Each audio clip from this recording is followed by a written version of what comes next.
আলাইকুম। ওয়ালাইকুম সালাম। দর্জি চাচি, আমার সেই জামাটা হয়েছে? কবে দিয়েছো তোমার জামা? ওই যে 1 মাস আগে দিয়েছিলাম বানাতে, ঈদের দিন সকালে দেওয়ার কথা আপনার।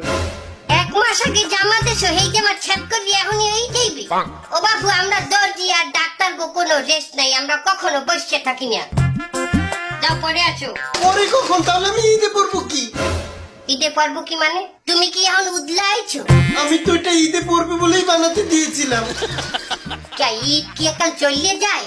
আমাগো হিয়াইও না, ঈদ হইলে দিয়ে 3 দিন। তাহলে কখন দিবেন? তুমি ঈদের 3য় দিন রাত 9টার সময় আসো, যাও। ঈদের 3য় দিন রাত 9টায় যদি আসি নিতে, তাহলে ঈদটা থাকে কি? রাত 9টায় কি ঈদ শেষ হয়ে যায়? ঈদের 3য় দিন রাত 12টার সময় যাই ঈদ শেষ হইবে। এই 3 ঘন্টা থাকে, 3 ঘন্টায় তুমি ওই কাপড় পরে হাঙ্গার আসতে টাক খাইতে পারবা বাপু। যাও, ঈদের 3য় দিন আসো, ওই দিন বলা হবে যে তোমার জামা হবে কি না হবে, ওই দিন বলবো, যাও। ওদিনও তোমার জামা হইবে না, ওদিন খালি খোঁজ নেবা জামা হবে কি না। যাও, তোর জিজ্ঞাসা না, তার জামা এমন ভাবে ছিল